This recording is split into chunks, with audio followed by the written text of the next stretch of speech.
안녕하십니까 시청자 여러분, 박정호입니다.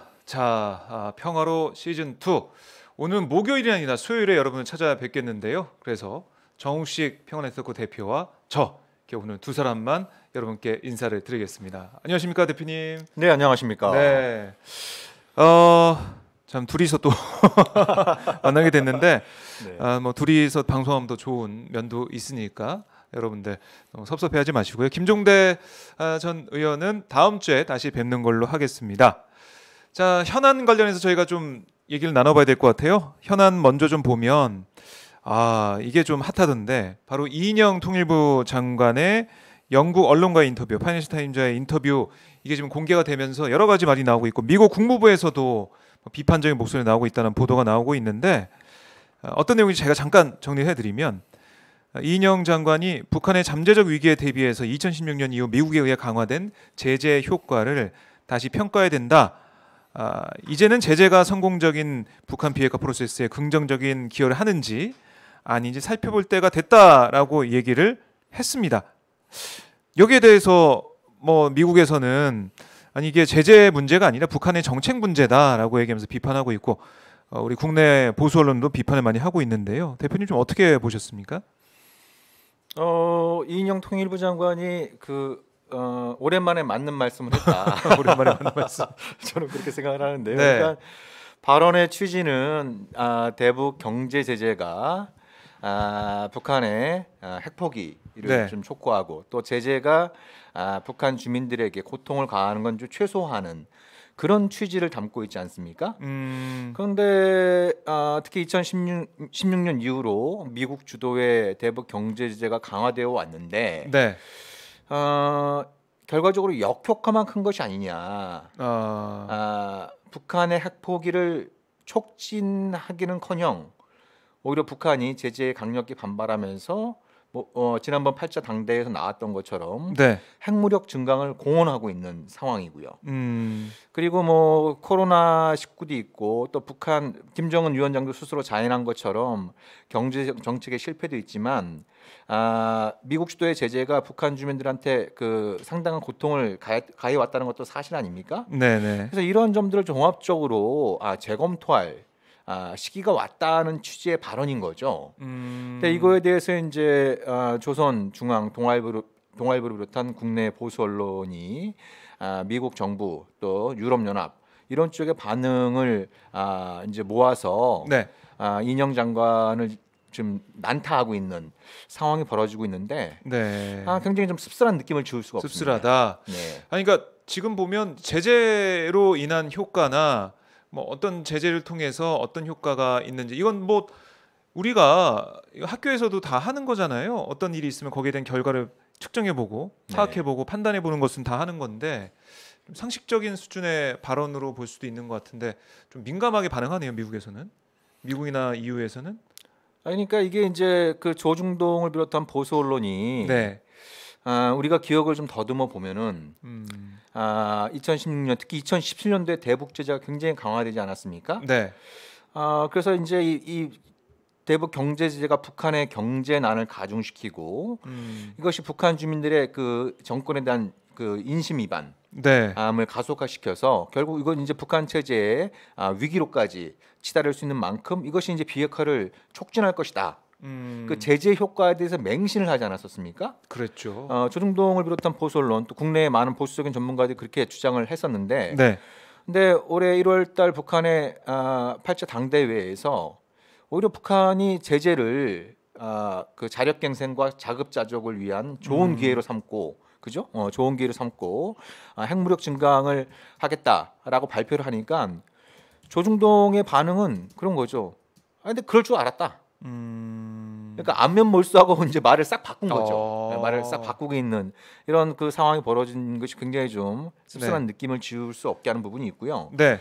그리고 이제 언론들은 미국 정부뿐만 아니라 유럽 연합까지 이인영 장관의 발언에 대해서 비판하고 나섰다. 이렇게 이제 얘기를 하고 있는데요. 네네. 이것도 좀 잘 볼 필요가 있습니다. 어떤 면에서 그런가요? 제가 그 작년에 그 독일의 한 한반도 문제 전문가를 만나서 이 제재 문제에 대해서 여러 가지 얘기를 나눌 기회가 있었는데요. 네. 그래서 제가 물어봤습니다. 아니 미국은 그렇다 치더라도 유럽 연합, 뭐 특히 이제 독일, 또 영국, 프랑스, 이제 브렉시트가 공식화되기 전에 영국 네. 이런 나라들이 오히려 미국보다 대북 제재에 대해서 더 강경한 입장을 보이고 있는 이유가 무엇이냐라고 이렇게 제가 물어보니까 그 독일의 한반도 전문가가 하는 얘기는 그런 거였어요. 네. 그건 아주 간단하다. 어.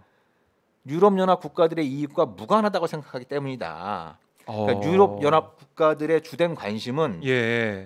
이란 문제잖아요. 이란 제재. 중동. 예. 이란 제재. 네. 왜냐하면 유럽 연합 국가들이 이란과 그 2015년 이란 핵협정 타결 이후로 여러 가지 경제 협력을 쭉 진행을 해왔는데 이게 트럼프가 느닷없이 이란 핵협정에 탈퇴하면서 또 강력한 제재를 부과하지 않았습니까? 네. 그러니까 이것이 이제 이란 경제뿐만 아니라 유럽 연합 국가들의 경제에도 부정적인 영향을 미치는 거예요. 예. 그래서 자기들의 주된 관심사는 이란 제재에 있는 만큼 네. 대북 제재를 둘러싸고 미국과 마찰을 일으키면 이란 제재 문제를 푸는데 부정적인 효과를 가져올 수 있다라는 네. 우려 때문에 오히려 대북 제재에 대해서 유럽 연합 국가들이 강경한 입장을 보이는 거다라고 이렇게 답변을 했었죠. 만약에 EU가 유럽이 북한과의 더 뭐 친밀한 그 뭐 교육 관계나 이런 게 있었다거나 뭐 그런 게 만약에 전제가 됐다면 네. 다른 목소리 낼 수 있었을 텐데 그게 아니라 오히려 아무 별로 상관이 없고 미국의 이해 관계나 이런 것들 더 관심 있게 보기 때문에 뭐 그렇게 미국과 한 목소리를 내는 거다. 이것도 좀 흥미로운 부분이네요. 그러니까 그 유럽 연합 국가들 그렇다고 이제 그들 나라를 뭐라고 얘기하기도 뭐해요. 왜냐하면 우리가 뭐 어렸을 때부터 상식적으로 배워왔던 거는 외교 정책이라는 게 기본적으로 그 해당 국가의 이익을 추구하는 그렇죠. 그런 목적을 띠고 있잖아요. 그래서 자기들 이익 주된 이익이 이란 제재를 푸는 것인 만큼 네. 대북 제재에 관련해선 미국과 입장을 같이 하는 게 자기들의 이익이다라는 판단을 갖고 그렇게 행동하는 거에 대해서 우리가 네. 비판을 할 수 있겠지만 그렇지만 마냥 그럼 너희들의 이익을 저버리면서 좀 우리 입장을 좀 이해해 달라 이렇게 얘기하기도 좀 어색한 네. 부분이 있지 않겠습니까? 근데 우리는 다르다는 거죠. 우리는 이게 대북 경제 제재가 대남 제재이기도 해요. 대남 제재로 볼 수 있다. 아니 우리 역대 정부 특히 뭐 박근혜 정부조차도 네. 통일 대박 이렇게 얘기하지 않았습니까? 예. 그러니까 그거는 남북 경제 협력을 본격화해서 네. 남북한이 같이 경제 협력을 해서 한반도 경제 공동체를 만들어내고 그걸 발판으로 삼아서 유라시아 대륙으로 진출할 수 있다고 한다면 이게 경제적으로 대박이다. 네, 네. 라는 얘기를 박근혜 정부조차도 했었고. 그렇죠. 그때 조선일보는 뭐 통일은 미래다. 뭐 이런 기획 또 기사를 캠페인을 하면서 예. 그런 박근혜 정부의 또 통일 대박론을 또 열렬히 응원해주지 않았습니까? 거기에 담긴 메시지는 남북 경제 협력 더 나아가서 남북한이 같이 유레시아 대륙으로 경제적으로 진출하는 것은 우리 전체의 이익에 해당된다, 국익에 해당된다라고 하는 판단이 깔려 있었던 것이죠. 네. 예. 그런 맥락에서 볼 때 그거를 하지 못하게 하는 제재는 북한만 어렵게 하는 것이 아니라 우리들이 어떤 우리 한국의 경제적 기회, 경제적 잠재력을 잠식시키는 그런 부분들이 있기 때문에 네. 흔히 얘기하는 것처럼 국익에 충실해야 된다고 한다면 국익의 관점에서도 이 대북 제재 문제를 어떻게 봐야 되는 것이냐 이런 것에 대한 판단이 있어야 되는 것이죠. 그런 면에서 볼 때 이제 이인영 장관의 이런 발언 지금 비판은 받고 있지만 우리가 계속 얘기를 하고 설득을 하는 과정은 좀 필요해 보이는 거 아니겠습니까? 더군다나 이제 바이든 행정부가 대북 정책 재검토에 착수하고 있지 않습니까? 그렇죠. 그렇죠? 대북 정책을 재검토한다는 얘기는 기존의 대북 정책이 실패했다라는 걸 전제하는 거잖아요. 기존의 대북 정책이 잘 됐으면은 개선하면 되는 거 아니겠어요? 예. 그렇잖아요. 그건 단순히 트럼프 행정부 때뿐만 아니라 네. 얼마 전에 그 블링컨 국무장관도 얘기한 것처럼 네.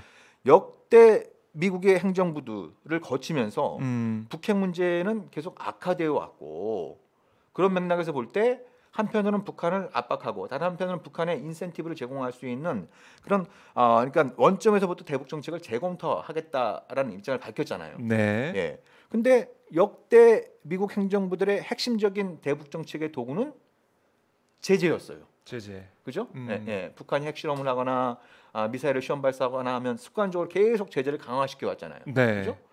근데 아까도 말씀드린 것처럼 제재가 강화될수록 북핵 문제는 풀리는 쪽이 아니라 오히려 거꾸로 북한도 거기에 반발하면서 핵 능력을 강화시키는 이런 어떤 선택을 취해 왔기 때문에 네.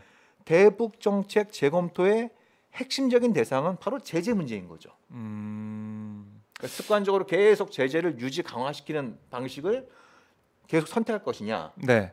그럼 그건 재검토가 아니라 기존의 미국의 실패한 정책을 답습하는 결과를 낳는 것이고 네. 그런 맥락에서 이인영 장관이 얘기한 것처럼 이게 비핵화에 역효과를 냈다고 한다면 더군다나 이것이 북한 주민들의 고통을 가중시키는 의도하지 않은 결과를 낳았다고 한다면 정책 재검토 대상에 대북 제재도 포함시켜야 된다라고 하는 건 지극히 당연한 얘기입니다. 네.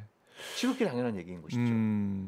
또 우리 정부 입장에서는 할 수 있는 얘기인데 그걸 가지고 맹공을 퍼붓는 보수 언론들을 보면서 저희가 좀 비판을 안 할 수가 없는 상황이 됐습니다.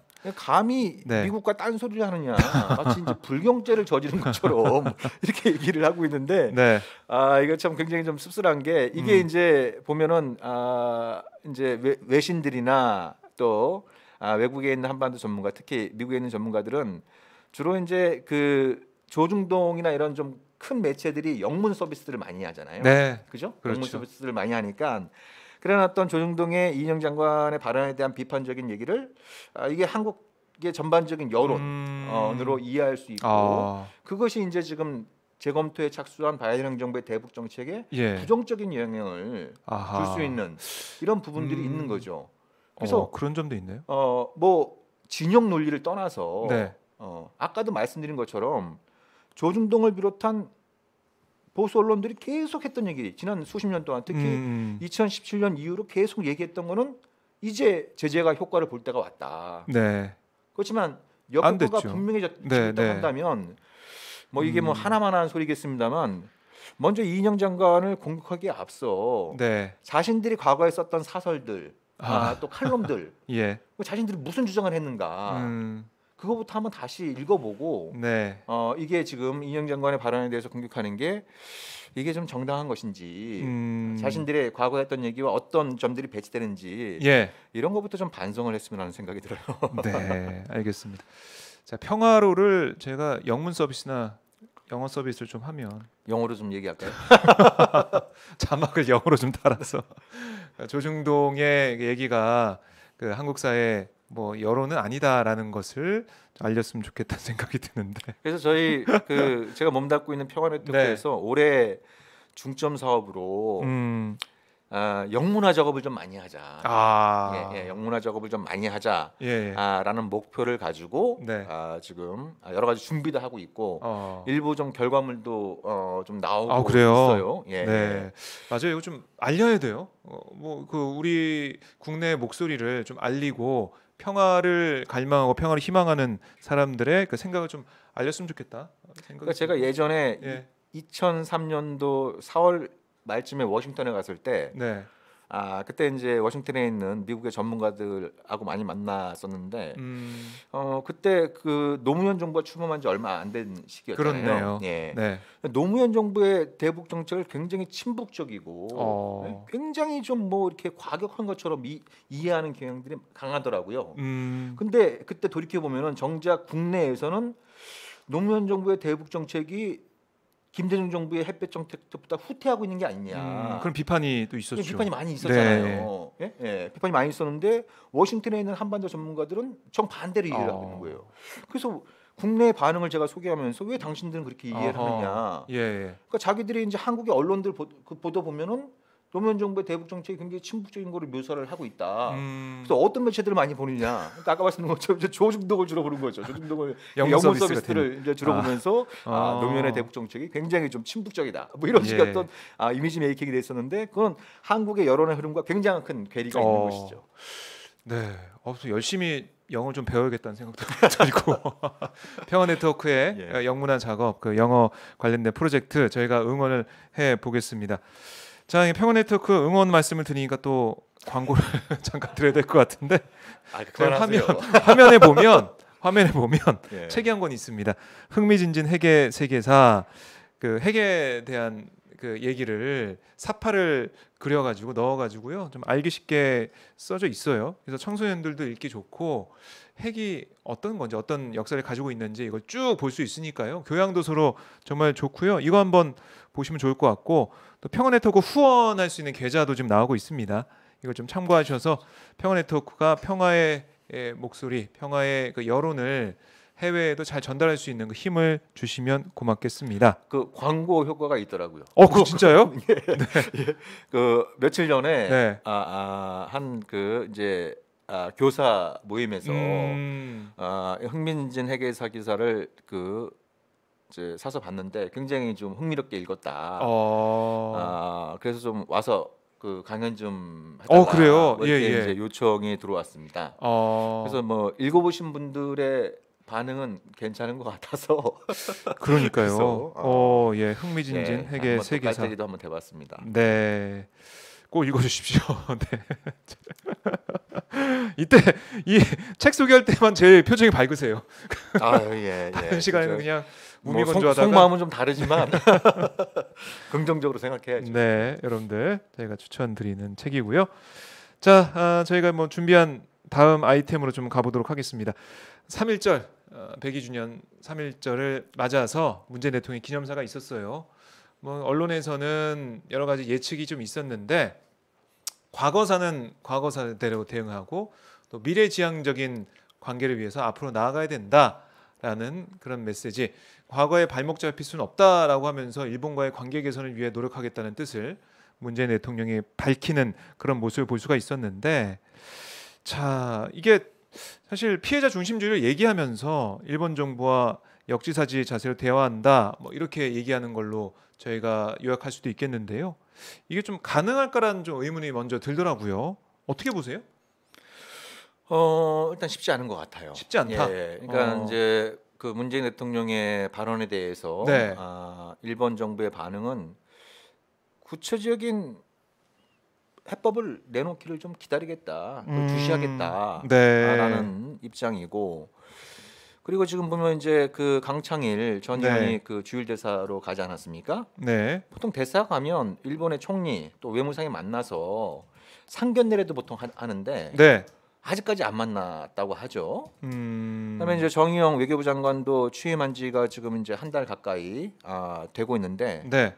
아직 일본 외무상하고 전화 통화도 못했다고 하는 거죠. 어허. 예, 전화 통화도 안 했다고. 네. 그래서 일본 정부의 기본적인 입장은 뭐 이제 과거사 문제, 특히 그 강제징용자 배상 문제, 그다음에 또 최근에 또 위안부 문제까지 이런 어떤 문제에 관련해서 문재인 정부가 구체적인 해법, 네. 해결책을 내놓을 때까지 대화를 하지 않겠다라고 하는 기조가 여전히 강한 것 같아요. 근데 참 이해가 안 되는 게 해법을 만들려면 대화를 해야 되잖아요. 근데 해법을 구체적인 걸 내놔야지 대화하겠다. 글쎄요, 이거는 그러니까 이게 네. 마치 이제 대화를 위한 대화를 하지 않겠다 이런 아하. 기조인 것 같아요. 근데 이게 보통 적대국을 상대하는 방식이거든요. 네. 적대국을 상대하는 방식인데 이 일본 정부가 굉장히 경직된 태도를 보이는 데에는 뭐 그 전반적으로 이제 그 우익이 지배해온 일본 정치적인 풍경도 반영한 부분도 있는 것 같고, 네. 또 바이든 행정부의 출범을 자기들의 기회로 인식하는 경향도 있는 것 같아요. 기회다.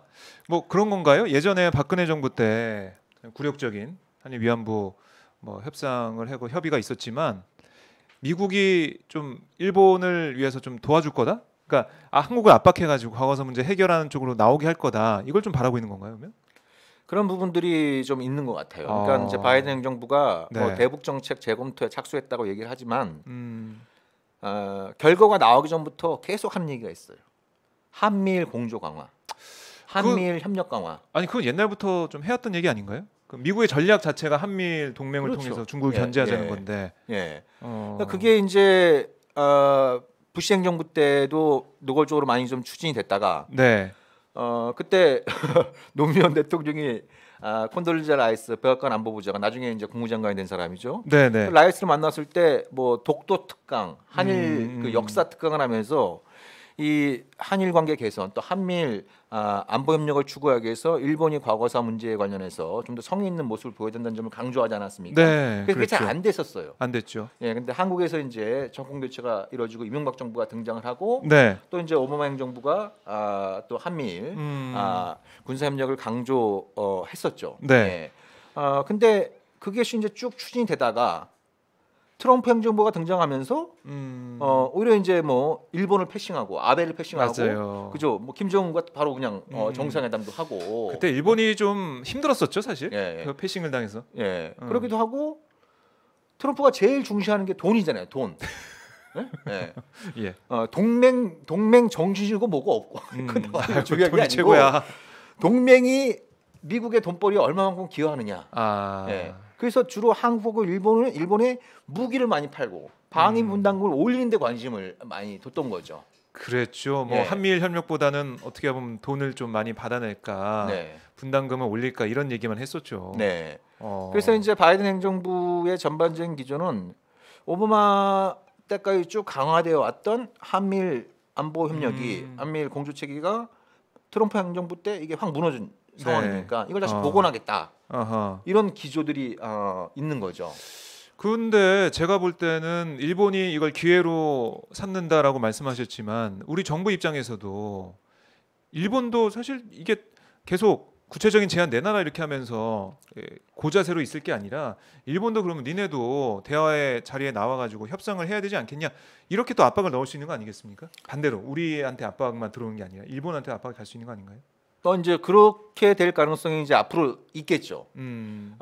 근데 지금 뭐 아직 바이든 행정부의 아시아 라인이 다 완성이 된 것도 아니고 네. 지금은 이제 코로나 국면이지 않습니까? 뭐 이런 부분들이 있어서 그래서 이제 좀 뭐 대놓고 이제 한일 대화를 지금 뭐 얘기하지 압박하고 못하는, 네. 중재하는 이런 선택보다는 조금 더 이제 시간을 가지고 검토를 하는 부분들이 있는 것 같은데요. 네. 근데 이게 이제 우리 정부 입장에서도 좀 부담되는 부분이 있는 것이죠. 그러니까 지금 바이든 행정부가 대북 정책 재검토에 착수하면서 네. 한국은 물론이고 일본의 입장을 또 중시하겠다라고 하는 기조를 분명히 하고 있어요. 네.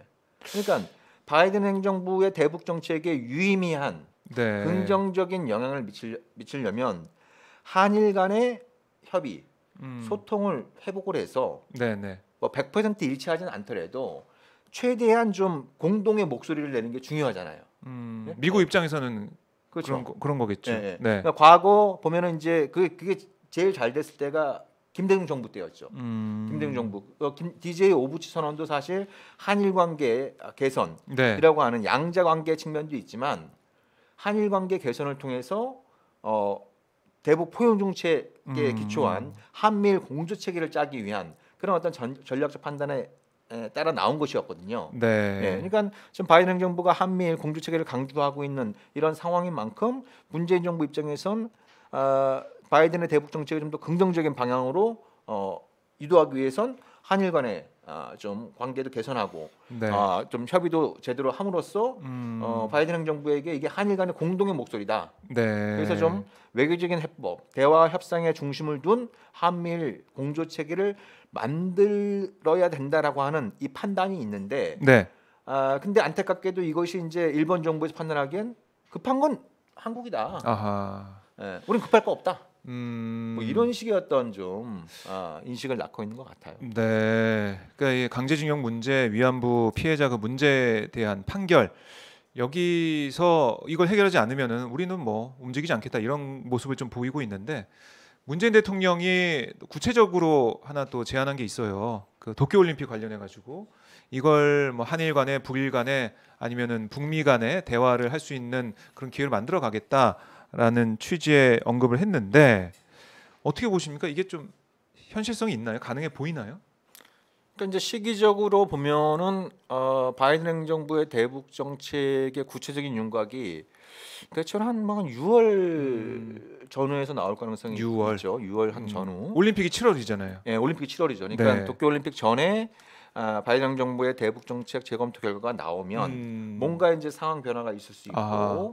그것이 이제 도쿄 올림픽하고 연결이 되면 특히 이제 일본 정부도 북한의 참여를 희망하고 있잖아요. 네. 북한의 참여를 희망해온 이런 어떤 그 기류들이 있으니까 그거를 갖다 잘 살리면 지금 단절된 남북 대화, 북미 대화, 예. 또 한일 대화, 또 북일 대화 이런 대화를 그 만들어낼 수 있는 하나의 게임 체인저가 될 수 있다라는 네. 인식을 갖고 있는 것 같아요. 아하. 예. 근데 그게 저희가 이제 평창 동계올림픽 때 좀 떠올려 보면 네. 스포츠를 통해서 평화 무드, 화해 무드가 조성이 됐었어요. 그때 좀 기억도 있고 해서 올림픽이 도움이 됐으면 좋겠다 이런 생각 많이 하실 것 같은데 이게 평창 올림픽 때처럼 그렇게 확 풀릴 수 있는 그런 기회가 될까? 여기에 대해서는 어떻게 보세요? 그게 아주 중요한 질문이에요. 제가 음. 보기엔 중요한 질문인데, 그러니까 우리가 돌이켜보면 2017년도의 상황이 굉장히 안 좋았잖아요. 안 좋았죠. 그렇죠? 예. 그 상황이 계속 안 좋았음에도 불구하고 문재인 대통령이 평창 대회에 북한의 참가를 계속 촉구를 했었고, 네.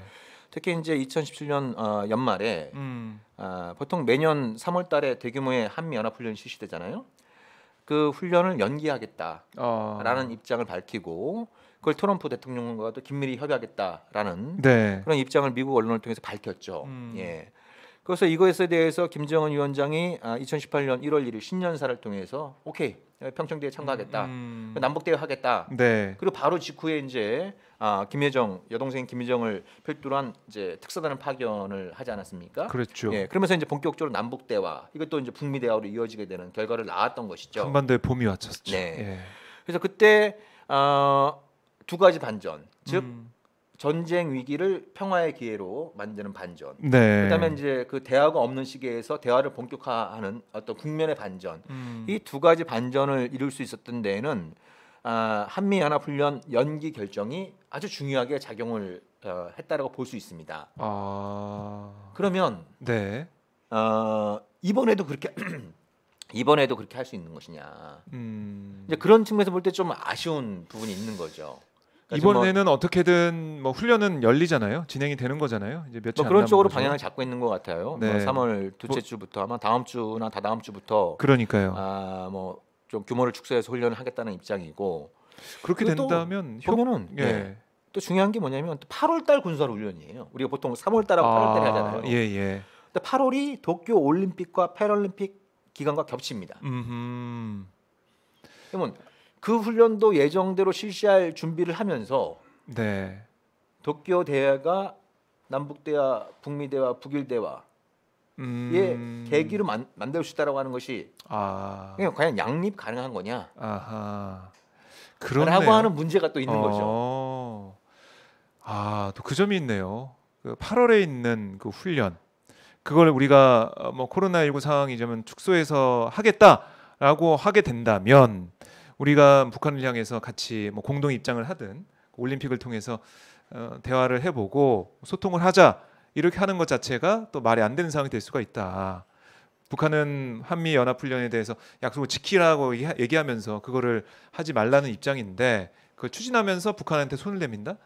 그게 양립 가능하기가 어렵다는 거죠. 네. 그게 이제 정치 외교를 이끌어서 가능성의 예술이라고 하지 않습니까? 네. 그러니까 연합 훈련을 예정대로 실시하면서 방금 전에 말씀하셨던 것처럼, 그러니까 그 도쿄 올림픽에 남북 선수단이 공동으로 입장하는 모습을 연출할 수 있다고 한다면, 네. 평창대회 못지않은 그 그렇죠. 감동과 희망을 다시 한번 불러일으킬 수 있지 않겠습니까? 네. 그 연합 훈련을 실시하면 그 가능성 크게 위축되겠죠. 그렇네요. 거꾸로 연합 훈련을 뭐 우리가 지난주 방송에서 얘기 나눴던 것처럼 네. 3월과 8월에 대규모의 연합 훈련 하지 말되 그 사이에 소규모는 많이 하거든요. 네, 예, 네. 소규모는 많이 하는 만큼 3월과 8월에 대규모 연합 훈련은 안 하는 대신 소규모 훈련을 계속하는 뭐 이런 선택을 함으로써 메시지 주는 거죠. 예, 메시지를 북한에 전달하는 것이 그 가능성을 또 높이게 되는 것인지 아하. 가능성의 측면에서 볼 때는 당연히 후자 쪽에 좀 더 무게 중심이 쏠리지 않겠어요? 네. 우리가 도쿄 올림픽이 열리냐 안 열리냐 뭐 그것만 생각했었는데 한미 연합 훈련 8월에 있는 것도 어떻게 할 것이냐 이게 중요해 보이는데 소규모 훈련은 계속 한다고 하니까 그러니까 이게 3월, 8월 어떻게 보면 저는 상징적이다라는 생각밖에 그렇죠. 안 드는 것 예. 같은데 그걸 통해서 뭐 한미 동맹이 굳건하고 한미 훈련 상황이 뭐 잘 되고 있다 이런 걸 좀 대외적으로 보여주는 것 같은데 그걸 좀 약간 내려놓더라도 지금 상황은 남북 관계를 풀어가고 북미 대화를 복원하는데 더 유익한 면이 있는 게 아닌가. 훈련을 안 함으로써 그러니까 더 생각할 수밖에 중요한 없는데 부분은 예. 뭐 이제 그 가장 큰 변수는 코로나겠죠. 코로나가 그죠? 제일 가장 큰 크겠죠, 변수는 사실. 이제 예. 도쿄올림픽 개최 여부도 또 도쿄올림픽을 치른다고 하더라도 북한이 지금 사실상 나라 문을 다 닫아 걸고 있잖아요. 그럼요. 예. 네?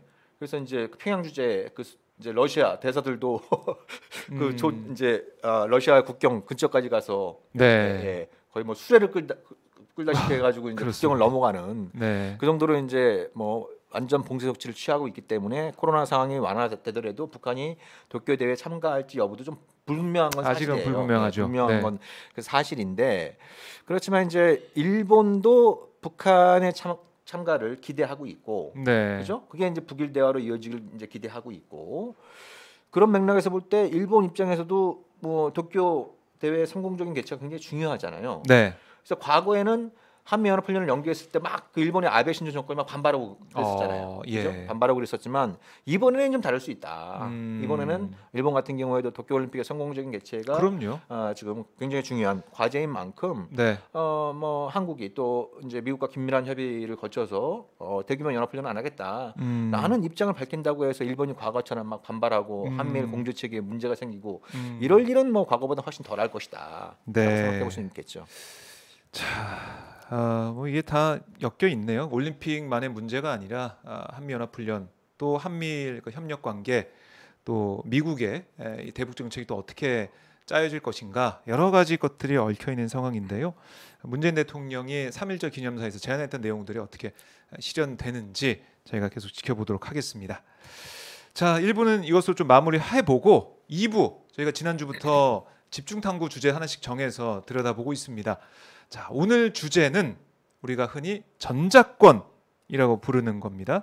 전시작전 통제권에 대해서 알아볼 텐데 이 전작권 환수 문제 참 이게 어제 오늘 일이 아닙니다. 과거부터 이거를 환수하겠다라는 얘기는 계속했지만 아직까지 환수가 안 되고 있고 문재인 정부 임기 내에서도 이게 힘들어 보이는데 전작권이 뭐고 전작권의 역사는 어떻게 되고 전작권에 대해서 집중 탐구하는 시간을 2부에서는 가져보겠습니다.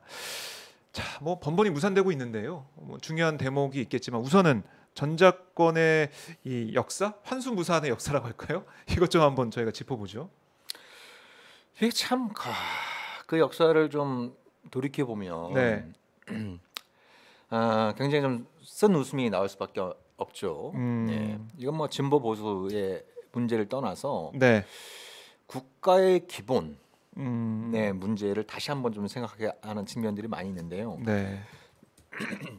그러니까 이제 작전 통제권이 한국 전쟁이 발발하고 그 7월 14일 날 당시 이승만 대통령이 유엔 사령관이었던 맥어더한테 한국군에 대한 일체 작전 통제권을 넘겨주지 않았습니까? 네. 그 이후로 이제 94년도에는 평시 작전권. 근데 우리는 평시 작전권 그러는데요. 네. 엄밀히 얘기하면 정전시 작전권입니다. 그게 어떤 건가요? 정전시 작전권. 대북 방어 태세가 5단계로 이루어져 있잖아요. 네. 5단계는 평시입니다. 평화시. 평화시가 5단계. 피스타임. 네. 예, 피스타임인데 5단계로 가본 적이 한 번도 없어요. 지금 정전 상황인 거예요. 그러니까 정전 상황이니까 지금 4단계입니다. 4단계. 예. 4단계. 이 4단계가 정전시거든요. 그래서 유엔 사령관 주한미군 사령관 또 겸직하고 있죠. 네. 그 주한미군 사령관은 평시 작전권이라는 표현을 쓰는 것이 아니고 정전시 작전권이라는 표현을 써요. 아, 그래요. 네네. 근데 잘 못 우리는 들어본 습관적으로 단어인데 평시 작전권. 정전시 작전권. 그러니까 엄밀히 얘기하면 5단계로 가본 적이 없기 때문에. 아. 5단계로 가본 적이 없기 때문에 항상 4단계. 또 네. 위기 상황에선 우리 대프콘이라 그랬죠. 3단계. 이렇게 이제 격상하는 이런 3단계, 4단계에서 왔다 갔다 온 게 지난 70년의 역사였기 때문에 네. 이제 5단계 가고 평시라고 하는 싶네요. 곳은 한 번도 가본 적이 없다. 네. 그래서 엄밀히 얘기하면 정전시 작전권인데 그건 94년도에 받았죠. 받았죠. 네. 근데 또 알맹이는 또 빼놨어요. 알맹이요? 네. 뭐가 빠졌나요? 그 코다라고 해가지고 그 정전시 작전권에도 핵심적인 요소들. 예를 들면 이제 작전 계획을 수립하는 문제, 예. 그다음에 연합 훈련을 주관하는 문제, 음. 예. 그다음에 이제 비무장지대를 관할하는 문제, 네. 이런 어떤 핵심적인 부분들에 대해선 여전히 주한미군 사령관이 갖고 있는 그래서 알맹이 없는 그 정전시 작전권의 환수였어요. 예. 네. 아무튼 그랬다가 본격적으로 전작권 환수가 공론화되기 시작한 거는 노무현 정부 때였죠. 노무현 정부 때 그때 참 엄청난 관심을 받고 사람들이 이제야 정말로 우리가 전작권을 가져오는구나 이런 네. 생각했었는데 네. 안 됐어요, 잘. 예. 예. 그러니까 그게 부시 행정부하고 아구가 잘 맞을 때였어요. 이게 좀 이상하잖아요. 네. 한국의 맞을 것 진보적인 같은데? 정권인 노무현 정부와 예. 보수적인 정권, 뭐 극우 정권으로 불렸던 부시 행정부가 잘 안 맞는 분도 많이 있었죠. 네. 근데 전작권 관련해선 거의 이제 일치된 목소리를 냈어요. 오히려 부시 행정부는 더 적극적이었어요. 빨리 가져가라고. 빨리 가져가라. 그왜 그랬냐면 네. 이제 그 흥미로운 대목 중에 하나가 뭐냐면 2002년 12월 한국 대선에서 노무현 후보가 당선이 됐잖아요. 네. 그때 미국의 국방장관이 도널드 음. 럼스펠드였는데 이 럼스펠드는 그 포드 행정부 때 이미 국방장관 했던 사람이에요. 그래서 이 럼스펠드는 미국 역사상 최연소 국방장관과 최고령 국방장관을 동시에 갖고 있는 뭐 이런 어떤 사람이었는데 기록을 세웠네요. 예. 네. 아무튼 그 럼스펠드가 노무현의 당선 소식을 듣고 자기 측근들한테 편지를 보냅니다. 좋은 기회가 왔다. 좋은 기회가 왔다. 네. 좀 이상하잖아요. 왜 그런 그때 막 얘기를? 반미라고 하는 예. 엄청난 혐의가 노무현 전 대통령한테 막 씌워지고 있었는데 정작 네오콘의 핵심을 불렸던 럼스펠드는 좋은 기회가 왔다라고 표현을 했어요. 아하. 왜냐하면 럼스펠드는 좀 한미 동맹, 네. 구체적으로는 주한미군을 좀 바꾸고 싶어했어요. 음. 핵심적인 요지는 야 북한은 이제 한국군 너희들이 상대해라. 우리 주한미군은 좀 딴 일을 좀 해야겠다. 딴 일을 해야겠다. 그러니까 뭐 이게 북한에 얽매여 있는 게 아니라 네. 다른 그 근방까지 다 출동할 수 있는. 예, 예를 들면 뭐 이라크 그때 한참 미국이 이라크 침공을 준비하고 있었잖아요. 맞아요. 세계에서 가장 잘 훈련된 미군은 한국에 있어요. 주한미군. 우리가 지난 시간에 얘기 나눴던 것처럼 가장 실전에 가까운 그렇죠. 훈련을 했던 그런 가장 그 숙련도가 높은 네. 미군들이 한국에 있는데 그러면 이게 북박 형태로 있으면 안 되잖아요. 그렇죠. 저걸 럼스펠드에 관해서 볼 때는 자기들 네. 필요하다고 판단되면은 뭐 이라크로도 차출하고 그죠? 예. 그리고 이제 그때 그 중국에 대한 경계심이 굉장히 높아진 만큼 예를 들면 이제 양안에서 무력 충돌이 발생하면 거기도 투입하고 그것을 갖다가 이른바 전략적 유연성이라고 부르는 전략적 거잖아요. 유연성. 예. 많이 그래서 들어봤죠. 주한미군은 전략적 유연성을 추구해서 이걸 뭐 신속 기동군으로 바꿔가지고 뭐 미국이 원할 때 다른 곳으로 막 차출하고 싶은데 그러면 뭐가 충족이 돼야 되겠어요? 한국이 자주국방을 해야 되는 거죠. 예, 한국이 자주국방. 그래서 자주국방을 표방하고 나선 노무현의 당선은 우리한테 좋은 기회다. 야, 예. 좀 아이러니하네요, 진짜. 아이러니한 네오콘이. 부분이 있었던 거죠. 네. 아이러니한 부분이 있었어요. 그래서 보통 이제 전작권 달라 그러면 이게 뭐 반미로 막 간주되기 십상이었는데 예. 부시 미국도 행정부는 원한다. 웰컴, 우리 기다리고 있었다. 그래서 이제 막 이제 그 협의를 가속화했어요. 이제 가속화했는데. 근데 그랬으면은 미국도 원하고 있었고 우리도 원하고 있었으니까 네. 쉬운 문제 아니었나요? 근데 왜 안 됐나요? 거기서 또 하나의 아이러니가 존재합니다. 뭐가 존재했어요. 또 있나요? 그래서 그때 럼스펠트가 국방장관으로 있을 때는 빨리 가져가라 이랬어. 빨리 가져가. 근데 정작 노무현 정부가 좀 쫄았어요. 졸았어요. 그러니까 그때 노무현 정부의 기본적인 입장은 독자적인 대북 억제력을 확보할 수 있는 시기를 2012년으로 봤던 거예요. 당장은 안 되고 네, 이제 네. 준비해서 네, 준비. 향후에 가지고 오겠다. 네, 그러니까 이제 할 수 그때 있다. 노무현 정부가 독자적인. 엄청나게 국방비를 많이 늘렸잖아요. 네, 엄청나게 많이 자주국방을 표방했으니까요. 5년 평균이 8%가 넘어요. 네. 굉장히 많이 이렇게 늘리면서 네. 우리가 좀 그 독자적 능력을 갖출 때까지 좀 기다려달라 라는 거였어요. 럼스펠트를 뭔 소리냐. 얼마 전에 당신들 주도로 한미연합훈련 해봤는데 이거 잘하더라. 굉장히 잘하더라. 우리 빨리 가져가라. 네. 그래서 럼스펠트가 처음에 제안한 건 2009년 이내였어요. 2009년 이전에 가져가라. 근데 노무현 정부는 이제 2012년 제시한 거죠. 그래서 의외네, 의외네. 진짜. 밀당이 계속 벌어지다가 네. 밀당이 계속 벌어지다가 럼스펠드가 이라크 전쟁의 패배를 책임지고 쫓겨나게 되죠. 2006년 말에 쫓겨나게 됩니다. 네. 예. 그러면서 좀 분위기가 바뀐 바뀌었죠. 거군요. 예. 그래서 이제 새로운 미국의 국방장관이 네. 오케이 그럼 한국에 이거대로 하자. 그래서 아. 2012년 4월 17일 날 환수하기로 했어요. 거의 뭐 8년 9년 전에 8년 전인가 9년 전이죠. 9년 네. 전에 네. 그럼 환수가 됐어야 되는데 계획대로 한다면 그 계획대로도 안 된 거잖아요, 결국에는. 네. 2012년이면 여기서 제가 예.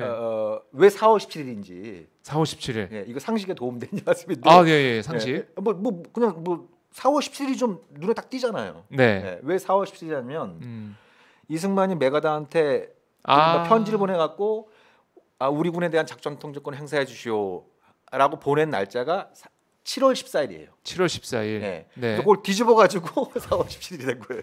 4월 17일. 네. 됐던 부분이 있었죠. 예. 굳이 뭐 그렇게 또 했네요. 네네. 날짜를.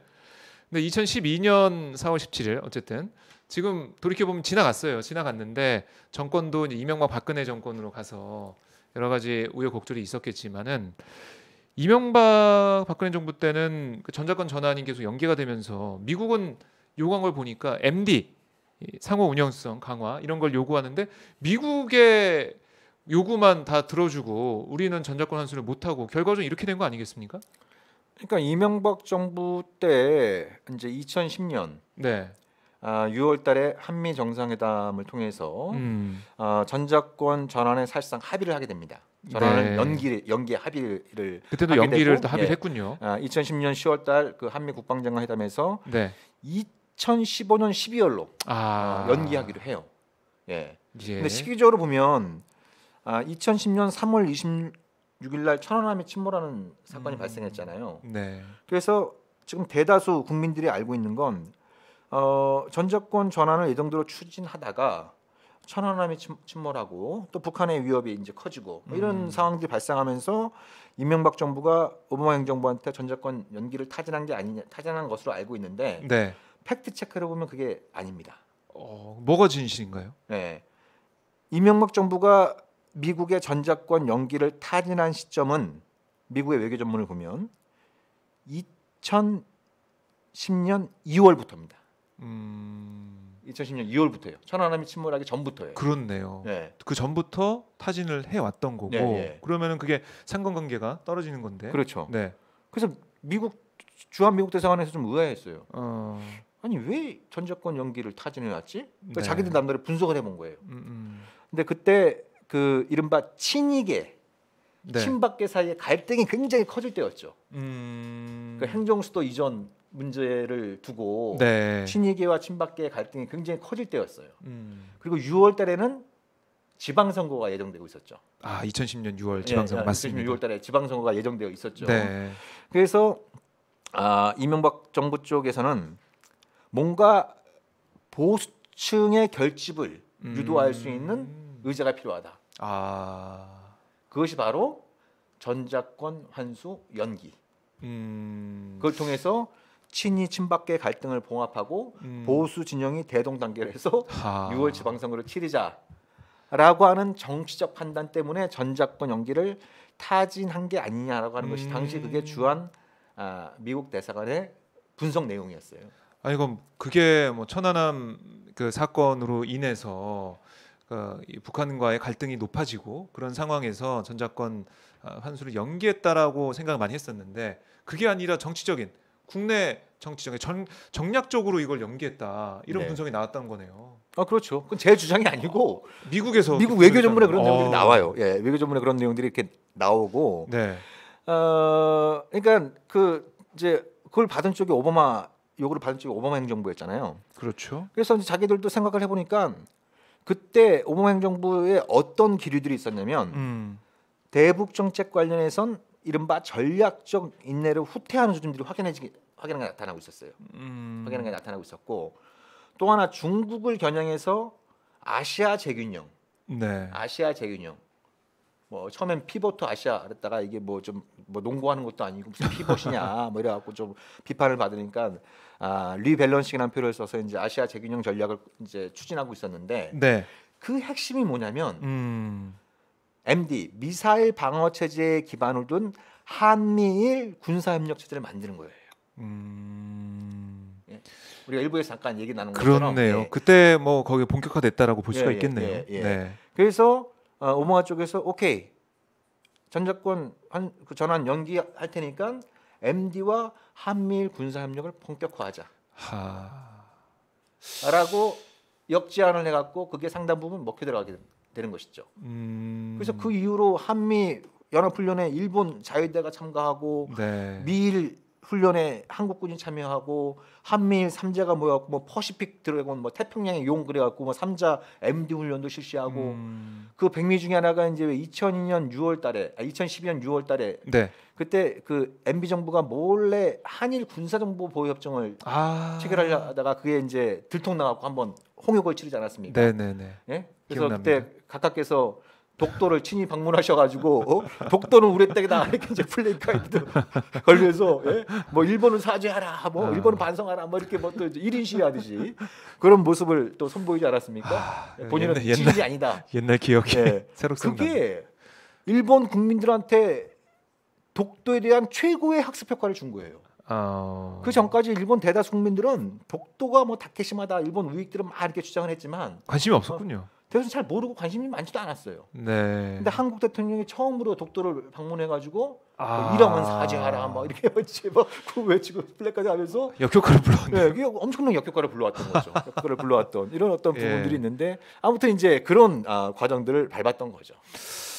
자, 쭉 들어보니까 이명박 정부 때 이거를 정말 정치적인 목적으로 이용을 해서 결국엔 전작권 환수가 안 된 거 아니냐 이런 생각이 들 정도로 이런 역사가 있을 줄이야. 그때 보수 근데 너무 좀 그랬던 게 그 네. 전부터 그러니까 노무현 정부가 미국의 부시 행정부하고 이제 협의를 해서 전작권을 전환하기로 이렇게 합의를 했는데 네. 그러니까 당시 한나라당이었죠. 한나라당의 지도부가 그 미국 대사관에 우르르 몰려가갖고 네. 그때 미국 대사가 버시바우였어. 알렉산더 버시바우. 예. 이제 주소련 대사를 지냈던 아주 그 중량감 있는 인물이었는데 음. 버시바우 만나가지고 노무현의 의도를 모르느냐. 노무현의 의도는 전작권을 환수해서 남북 간의 평화협정을 체결하고 그래서 주한미군을 몰아내는 것이 노무현의 의도다. 빨리 계속 그런 얘기를 했던 거예요. 네? 그러니까 듣다 못한 버시바우가 아니 노무현의 의도가 그렇다고 한다면 왜 미국이 전작권 전환을 더 강하게 요구를 하겠습니까? 전작권 전환은 미국도 원하는 바입니다. 미국도 원하는 바다. 주한미군 미국이 한국의 군사 집권을 침해하고 있다라고 하는 그런 인식을 불식시켜야 한미 동맹의 건강한 발전이 네. 가능하고 주한미군의 안정적인 주둔이 가능하기 때문에 미국도 원하는 바다. 네.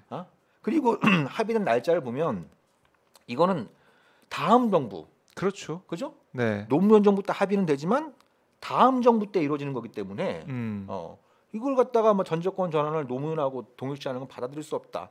아무리 얘기해도 소용이 없었던 거예요. 아무리 얘기를 해도. 네. 참 그러니까 보수도 반성해야 되는 거죠. 옛날 얘기를 또 하다 보니까 참 여러 가지 좀 생각이 드는데, 근데 이게 2015년 연기됐다고 하셨잖아요. 네. 2015년은 또 왜 안 된 거예요, 그러면? 그때 박근혜 정부 때죠. 그렇죠. 예. 네. 그러니까 박근혜 후보는 전작권 전환을 이 정도로 하겠다는 게 대선 공약이었어요. 공약이었죠. 네, 대선 공약이었어요. 지켜야죠, 공약은. 예.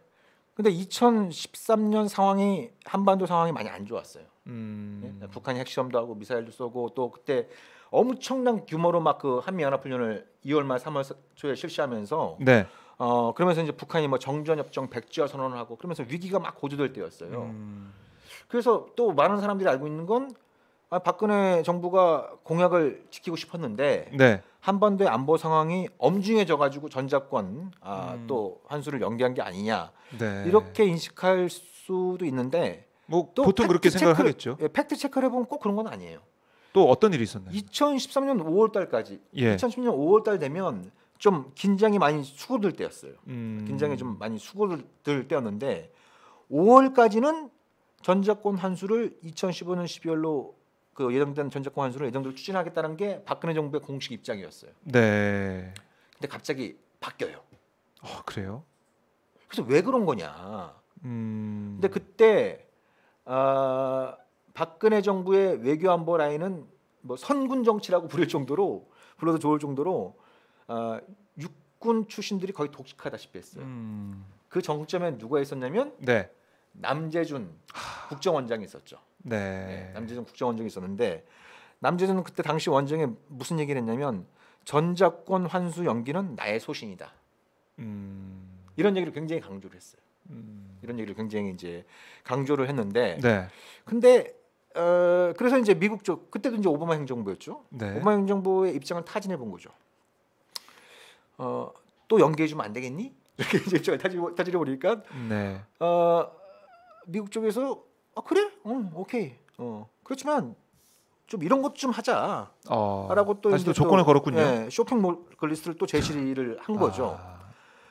근데 그때 당시 오바마 행정부가 두 가지 생각이 크게 있었어요. 하나는 뭐냐면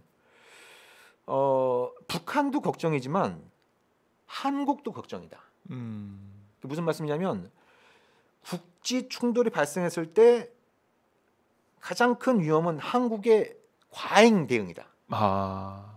그걸로 오버 리액션이 진짜 걱정. 전면전으로 갈 수도 있으니까 국지전이 확정이 될 수 있는. 네. 왜냐하면 그때 이명박 정부 말기 때 박근혜 정부 초기 때 이른바 뭐 능동적 억제니 적극적 억제니 그래가지고 북한의 도발 시 도발 원점뿐만 아니라 G부까지 뭐 응징하겠다. 막 이런 어떤 굉장히 강경한 네. 그런 군사 교리를 내놓고 있었기 때문에 그래서 이제 한편으로는 한국군을 계속 통제해야 될 필요성을 느꼈었죠. 예. 그 부분이 하나 있고 네. 또 하나는 아까 말씀드렸던 것처럼 오케이 대신 조건을 걸자. 조건을 걸 때 그 조건의 핵심은 MD다. MD 또 MD네요. 예. 그러니까 오바마 정부는 뭐 줄기차게 MD 또 한미일 군사동맹 강화 그렇죠. 협력 이걸 계속 예. 얘기해 왔네요. 예. 그래서 그 직후에 나타난 게 한미일 군사정보 보호 약정. 네. 그다음에 위안부 합의. 그죠? 그 직후에 또 나온 게 뭐예요? 한일 군사정보 보호 협정. 네. 그죠? 그렇게 그다음에 이어지게 또 되네요. 사드 배치. 네. 네. 이런 것들이 일련에 이런 부분들이 이어지는데 그 핵심은 MD를 기반으로 삼아서 사실상 한미일 군사동맹 체제를 추구하겠다라고 하는 그런 어떤 판단이 깔려 있었던 거죠. 네. 야, 이 전자권 환수 문제 이게 정말 나비 효과처럼 또 이걸 우리가 받느냐 안 받느냐 이걸 통해서 미국이 걸어온 조건들이 다 실행이 되면서 글쎄요, 이게 우리나라에 좋았을까? 좋은 영향만 줬을까라는 그런 안타까움이 있네요. 그러니까 이게 우리가 전 뭐 과거에 그 MD를 일종의 보험 사기에 사드를 비롯한 MD를 보험 사기에 비유를 한 적 하고 싶은데요. 무슨 말씀이냐면 미국은 뭐라고 해왔냐면 MD를 하면 MD가 날라오는 미사일 중간에 뭐 미사일이나 레이저를 쏴가지고 유혹하겠다는 거잖아요. 그렇죠. 그죠? 네.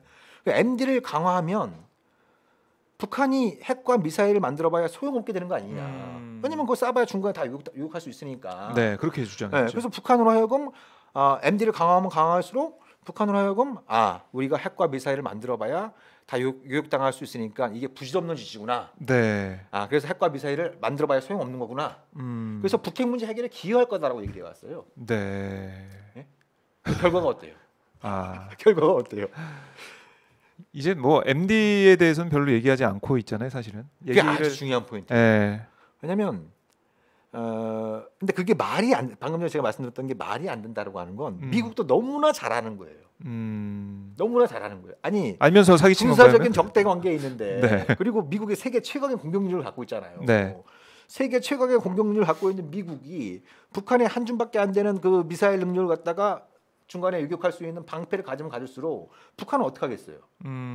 더 많이 만들고 그걸 뭐 뚫을 수 있는 다양하게 만들고 그죠? 예. 다른 방식으로 해서 그 MD를 그렇죠. 뚫을 수 있게 예. 피할 수 있게. 예. 미국도 과거에 그렇게 했었어요. 그러니까 1950년대 말에 왜 스푸트니크 쇼크 그래가지고 소련이 핵무기는 미국이 먼저 손에 넣었지만 그걸 갖다가 핵무기를 달아갖고 상대방 영토에 날려버릴 수 있는 능력은 소련이 먼저 확보했잖아요. 그죠? 스푸트니크 충격. 네. 이란 말이 나올 정도로.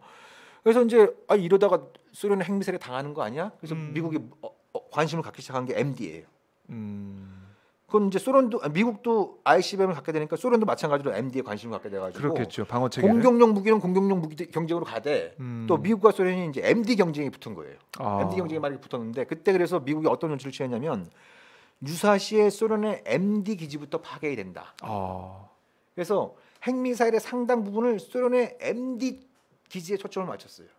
타겟을 그쪽으로 잡은 거예요. 네. 예. 그러니까 자기들도 과거에 그렇게 해봤기 때문에 MD를 강화하면 강화할수록 상대가 그 어떻게 M- 나올지 알겠네. 상대방이 어떻게 나올지는 자기들도 잘 알아요. 아. 예. 잘 알아요. 야, 그런데도 그 MD를 하자고 우리를 꼬시고 계속해서 그랬다는 겁니까? 그러니까 이 어떻게 돼요? 이게 경제학에서 말하는 일종의 그 세이의 법칙이 통하는 거예요. 수요가 공급을 창출한다라고 하는 이게 무슨 말씀이냐면 어떤 미사일 위협의 수요에 맞게 MD를 공급하면 네. 미사일 수요는 더 늘어날 거 아니에요. 그럼 아. MD도 또 늘어나요. 계속 경쟁하듯이 경쟁하는 서로 거예요. 늘어나는. 그럼 요새 누가 이익을 보겠어요? 아. 누가 이익을 군수업체, 방산업체들이 이익을 그렇죠. 보겠네요. 그걸 만드는 무기 업체들과 네. 이들과 결탁되어 있는 정치 권력들. 군부들 또 이들의 후원을 받는 싱크탱크 이들의 광고를 주는 언론 하하. 이런 쪽이 이익을 받는 거예요. 예. 네. 그러니까 우리는 그들보다 좀 더 현명해질 필요가 있는데 안타깝게 그러지 못한 역사가 반복되는 거죠. 네. 그러면 박근혜 정부는 어쨌든 이거를 연기를 전작권 환수 연기하자고 하면서 MD를 또 받고 뭐 사드까지 말씀하셨지만 이렇게 쭉 이어져 오는 상황이 됐는데 이제 문재인 정부가 들어섰단 말입니다. 문재인 정부가 들어섰는데 이때는 이게 딱 시기를 못 박은 게 아니라 조건을 걸고 전작권 환수를 추진했던 거잖아요. 네. 이게 왜 이렇게 된 건가요? 저도 자세한 내막은 모르는데, 그러니까 문재인 정부의 그 외교 안보 정책의 가장 큰 실책을 찾아보라라고 한다면 저는 네. 2017년 6월 말 한미 정상회담 그때 문재인 대통령이 워싱턴에 가서 트럼프 대통령을 만나고 네, 네. 그 정상회담 공동성명을 채택하지 않았습니까? 그때 조건에 기반을 둔 전작권 환수를 거듭 확인해 줍니다.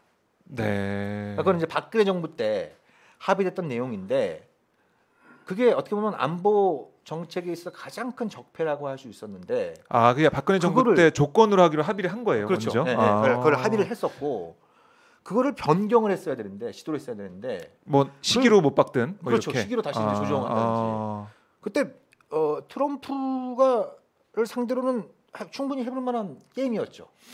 그렇죠. 예. 이거 돈 드는 거 뭐 이런 거 안 한다고 예, 했으니까. 트럼프는 야 한국 너희들 잘 사니까 너희들 스스로 막아. 그랬을 가능성이 크죠. 예. 그런 입장이었으니까. 근데 어찌됐든 뭔가 미국과 마찰을 일으키는 걸 갖다 꺼려했는지 조건에 기반한 전작권 환수를 거듭 확인해 줍니다. 그게 이제 제가 보기엔 첫 단추를 잘못 깬 거고 두 번째는 트럼프가 연합훈련은 돈도 많이 들고 매우 도발적이어서 중단하겠다고 선언을 했잖아요. 2018년 네. 싱가포르 북미 그렇습니다. 정상회담 직후에. 예. 그럼 이것도 이제 우리는 기회를 잡았어야 돼요. 오케이. 그럼 미국 대통령이 그런 입장인 만큼 한미 연합훈련과 전작권 그 전환을 분리해서 접근하자.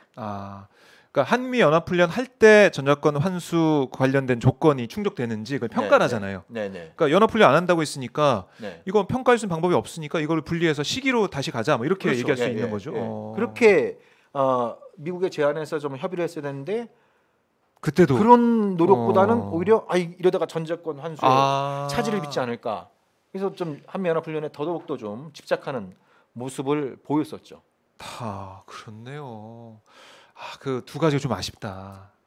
그렇죠. 그때 굉장히 좀 근데 결과론적인 판단일 수도 있겠지만 돌이켜 보면은 그러니까 그렇게 생각할 수가 있다는 이게 거죠. 안보라고 하는 게 일종의 그 종합 예술이잖아요. 네. 종합 예술이란 말이에요. 예. 그렇다고 한다면 한편으로는 그 북한의 위협에 대처해야 된다라고 하는 네. 이제 군사적인 필요도 있지만 동시에 외교와 협상을 통해서 대화 협상을 통해서 그 문제를 풀어나가야 된다라고 하는 또 네. 정치 외교적인 논리도 있다라고 한다면 이런 것들을 종합해서 평화 전략을 짰어야 되는데 따로 놓은 거죠. 국방 분야하고 외교 분야, 통일부하고 국방부 그리고 이걸 전체적으로 총괄했어야 될 안보실 이 대부분 다 좀 따로 놀았던 이런 부분들이 방금 말씀드렸던 네. 그런 좀 실책을 반복한 게 아닌가 싶은 거죠. 함께 종합적인 검토를 통해서 전략을 좀 세웠으면 좋았겠다라는 생각이 드는데 지금 보면 뭐 1단계, 2단계, 3단계로 이렇게 나눠져 있는 상황이네요. 네. 환수 평가에 대해서 1단계는 마친 상황이고 하지만 2단계 같은 경우 그러니까 완전 운영 능력 2단계, 3단계 완전 임무 수행 능력 검증 평가를 해야 되는데 2단계 평가 같은 경우는 지난해 연합훈련이 연기 취소되면서 올해로 미뤄졌는데 이것도 좀 녹록지가 않은 상황이잖아요. 네. 결국 이렇게 되면 문재인 정부 시기 안에는 전작권 환수를 할 수 있다라는 것은 좀 어렵지 않냐 이렇게 볼 수밖에 없는 건가요? 어려워졌다. 어려워졌다고 볼 수 있죠. 어. 이제 올해 군사훈련, 연합훈련이 아마 축소될 가능성이 좀 제대로 높아 평가가 보이고. 또 안 되는 상황이 네. 되게 테니까. 그러니까 연합훈련은 축소되고 있는 반면에 네. 미국이 내는 시험 문제는 늘어나고 있어요. 그러니까 예를 들면 이제 대표적으로 네. 그 연합 임무 과제 목록이라는 게 있어요. 예. 그게 뭐 표현도 이제 좀 좀 이상한데, 그러니까 한국이 전작권을 환수하기 위해선 네. 이러이러한 목록을 충족시켜야 된다 그래서 그게 기존에는 90개였어요. 근데 작년에 주한미군 사령관이 이걸 155개로 늘렸어요. 문항수가 90개에서 네. 155개로 늘어난 거예요. 통과하기 더 어려워졌네요. 숫자만 늘어난 게 아니고 이 늘어난 숫자 요거는 굉장히 충족시키기가 어려운 것들입니다. 뭐 자세한 내용은 군사 기밀에서 공개가 안 되지만 네.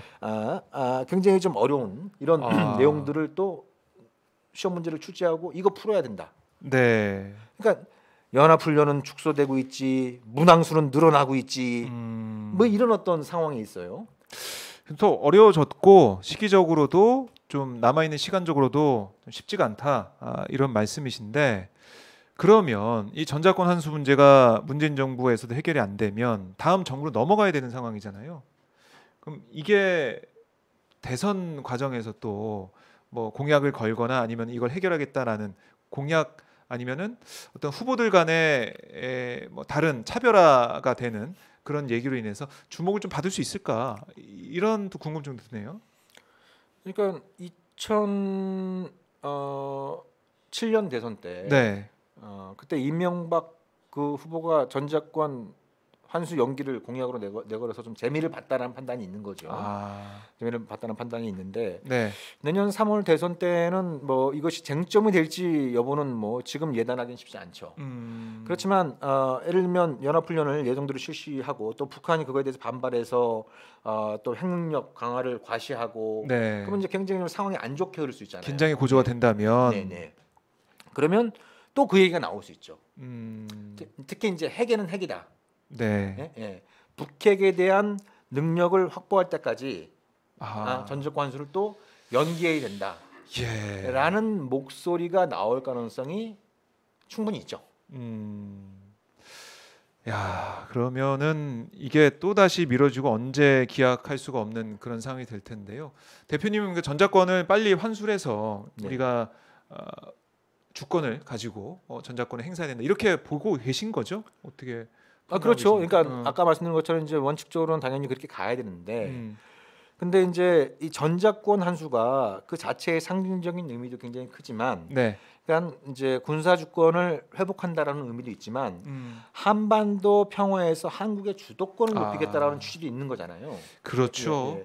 이게 그래서 미국에 전작권 환수 이후의 평화 전략도 굉장히 중요합니다. 네. 그래서 만약에 그러니까 지금까지는 그런 기류였어요. 전작권을 받아내기 위해서 국방비도 엄청나게 늘리고, 그죠? 연합훈련도 그렇죠. 계속 실시하고 우리가 능력이 있다 이런 거 보여주면서 예. 그런 어떤 선택을 해왔는데, 어. 그러면 전작권 환수 이후에는 달라지는 거냐? 달라져야 되는데 지금 걱정되는 건 전작권을 환수한 다음엔 그 전작권을 잘 행사하기 위해 또 국방비를 대폭적으로 늘리고 또 한미연합훈련 대규모의 연합훈련을 또 실시하는 이런 선택을 할 가능성도 존재하는 것이죠. 예, 그거는 우리가 좀 피해야 되겠다라는 생각. 그럼 그렇게 되면 이제 이게 도대체 누구를 위한 무엇을 위한 전작권 환수냐라고 하는 근본적인 문제에 봉착할 수밖에 없게 되는 거겠죠. 네, 알겠습니다. 자, 저희 2부에서 전작권에 대해서 좀 살펴봤는데 흥미진진하네요. 이것도 지난 시간에 그래요? 한미연합 훈련에 이어서 전작권 선수도 우리가 좀 공부해보고 집중적으로 생각을 해볼 수 있는 시간이었습니다. 자, 오늘 대표님 저희도 단둘이 오붓하게 진행해봤는데 네. 말씀 잘 들었고요. 다음 주에는 김종대 전 의원과 함께 또 완전체로 돌아오도록 네. 하겠습니다. 네. 네, 오늘 말씀 잘 들었습니다. 네, 고맙습니다. 고맙습니다. 네, 다음 주에 뵙겠습니다.